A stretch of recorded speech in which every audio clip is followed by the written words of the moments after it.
Oh boy. Nice one.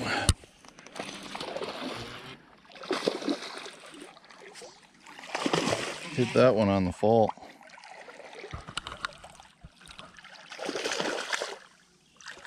That's a good one.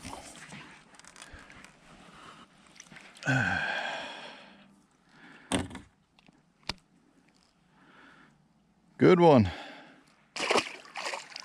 Love when they hit it on the fall. It's so important on days when you've got nice, slack, calm days like this to watch your line. I mean, that was one where I'm watching my line and I saw the bump.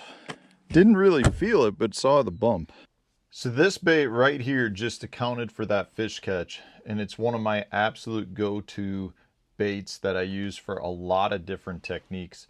I've had a lot of you reach out and ask me specifically if I use the Berkeley Max Scent Creature Hawg for other techniques outside of the Ozark rig, which is what I just caught that fish on in the video. And I do. I use it for a lot of different things. So I figured I would go over some of the techniques that I really like to use the Creature Hawg with and give you some other ideas as to places and times to throw them, because it is an extremely good bait. You know, I am a huge fan of the Max Scent material. I know when it first came out, it really had the smallmouth world captured. Everyone, you know, felt like you had to throw it for smallmouth. But in my opinion, it was kind of left out of the largemouth discussion. But man, I have had so many different experiences where I feel like that Max Scent material and scent just captured the attention of largemouth, and I think it has gone somewhat under the radar to the point where everyone just attributes it to smallmouth, but it is such a good largemouth bait. And I also want to throw out that when Berkeley did the testing for Max Scent material, it was done with largemouth, and the response from largemouth was unlike anything they've ever seen. So even though the anglers out there attribute the Max Scent material to smallmouth fishing, it is by far one of the best things we've seen for largemouth too. So I wanted to kind of walk you through at least the Creature Hawg. This is just one of the baits that comes in the Max Scent material, but you guys see me use it all of the time on my channel, in the tournaments, the professional level events that I fish, and I catch a ton of fish on it. And this is one of my favorite Max Scent material baits. So let's talk about it. You know, in that video, you saw me fishing it on the Core Tackle Ozark rig. It's this hook, really easy way to rig it. Just gonna show you real fast. Go through the side of the bait, slide it up over the hook, and then snap it down over the eye of the hook, and then just go ahead and rig it weedless. And this is what I was doing in that video. So when you have it rigged like that, the bait glides much more than any other Texas rig style bait, and it gives the bait a whole different presentation. It is killer for some of your shallow water fishing, whether it's around you know, lily pads or stumps or rocks or skip it under docks. It just works really well on a lot of your shallow horizontal plains. Now, I'm not necessarily saying you want to fish it in the heaviest grass out there, or you want to fish it on really vertical banks, you know, in deep water. The Ozark rig comes in, I think, up to 3/8 of an ounce in the 5/0 size, but for the Creature Hawg, the 4/0 hook is the one that I think works the best. The 3/16 ounce just gives you great gliding motion and action, and it works wonders for me. But it's not the only way I like to fish the Creature Hawg. I love it as a punching bait as well. Now, it is a softer material, so from that standpoint, you have to recognize that if you beat it up really good in really thick mats, you might go through a few extra baits. But that Max Scent material is going to generate more bites for you. So I'll take a heavier 3/4 ounce or heavier weight, a nice heavy gauge EWG style hook, and I'll just go ahead and rig it Texas style in that manner. And one of the keys with this bait, in my opinion, is the fact that it's got the Max Scent, the scent and material. I'll take this bait and yo-yo it, but on some of your days where you've got cold front conditions, or the fish are higher up in the mat and they're out there just not necessarily in an extremely aggressive mode, I'll take this bait and just hold it under the top of the mat, and you'd be amazed at how many times I get fish after 5 or 10 seconds, just come up and actually go ahead and eat the bait. You know, in this case, the Creature Hog's got limber legs, so when you're holding it there, it's just kind of doing its own thing, but you've got scent dispersion.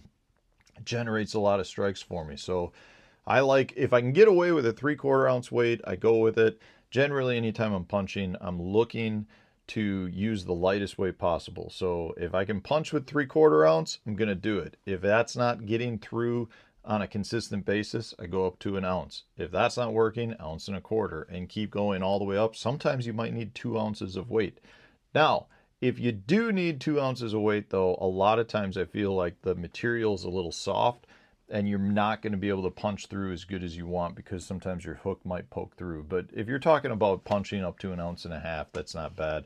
And the reality is, if you got to punch a 2.5 ounce weight anyways, you're having trouble getting through. So once you've got, you know, an EWG style hook in it, one of the other techniques that I really like to fish with it is a Carolina rig. It works really well in terms of just getting that gliding motion. So when you take out the weight off the bait, I'll throw like a 3-foot leader. This bait just glides. It just moves around really natural on the bottom. Generates a lot of strikes for me from that standpoint. You know, it's not doing anything special with respect to the Carolina rig. You're really just out there, nice steady sweeps, moving it around, letting the bait do its own thing. But that'll generate a lot of strikes. Another way I fish it, and I've talked about this on the channel, if I unhook it, is I like to fish it as a Neko rigged bait. So I'll take a small tungsten weight. This happens to be the Picasso screw-in tungsten weight. So if I screw it into the nose of the bait, just like so, I'll take a Neko style straight shank hook and then just going to rig it right through the center part of the bait, just like that. So in this case, when that bait falls, the bait kind of will fall nose down or glide a little bit depending on the weight that you're throwing, and it just gives you a different presentation. But when you pull on it, the bait will collapse. It looks a lot like a crayfish kind of scooting on the bottom. I've had a lot of days where a Neko rigged Creature Hog will outperform a traditional Neko rigged worm. It's a different look. The fish don't see it nearly as much, and you can get a real natural crayfish look out of it. You can keep the bait with a little bit of tension on your line in a fighting position that makes it look like it's trying to fight off the fish, and that's really good. The last way I want to fish it, and this is something that a lot of people don't know, but there's a lot of people out there that do like to take their beaver style baits like this and take a pair of scissors and cut it right down the middle. So if I cut it right down the middle, and the nice thing with the Creature Hog is there's actually a ridge, so you can easily cut down the middle, and I'm going to cut it into 2 parts. So if I cut it into 2 parts, just like that, I then take it and fish it on a drop shot. This style profile, I'm not sure if it gives the more of a bait fish look to the fish, or it's something they haven't seen, or it just looks natural because you've got what I would consider more of a dorsal fin, I guess, look to the bait. But that profile right there works extremely well as a drop shot bait. And the nice flat bottom from where you caught it gives it a little bit of lift because it's pushing water underneath it. Just a really good thing. This is also something that I'll do with ones that I've used up, because generally speaking, when you use one up, let's say I've been fishing on the Ozark rig, my holes where I rip the bait are right in line with the cut line that I'm going to make. And don't be afraid to do this with any bait outside of, you know, the Creature Hog. You can do this with a lot of different plastics that you've got out there, but it does seem like the beaver style baits tend to work the best. But that is a really, really good drop shot bait that'll catch you a lot of largemouth, a lot of smallmouth, a lot of spotted bass, and it's something that I've had a ton of success with when it comes to the Creature Hog specifically. So those are the 5 ways. I think that was 5 ways. 5 ways that I would fish it in general. Definitely one of my favorite baits out there. There's something special about it. Not that it's that much different than a lot of other baits that are on the market, but it has the movement. It's got the Maxent material. It's just really, really good. So if you haven't tried it yet, you should try it, because if you watch me on the channel, you see how many fish I catch with it. That's all I can say. You see me using it, professional level events, so it's not just something I'm here talking about, because I know there's going to be a lot of you out there that are like, well, he's sponsored by Berkeley, so this is just a Berkeley ad. I'm sponsored by Berkeley because they make a ton of products that I really like using, and I'm trying to help everyone else catch a few extra fish. And these are the ways that I fish this specific bait. So if you think it's a plug, I guess it's a plug, but it's a plug because I like the bait. So anyways, thanks for watching. If you have other ways that you like to use the Creature Hawg, throw that in the comment section as well. I know a lot of guys like to free rig with it. I'm just not a huge free rigger. I do like the free rig, but there's other things that I guess I generally prefer over the free rig at times. But if you have ways you like to use the Creature Hawg, put that in the video description or the video comment as well, and share that with the rest of us.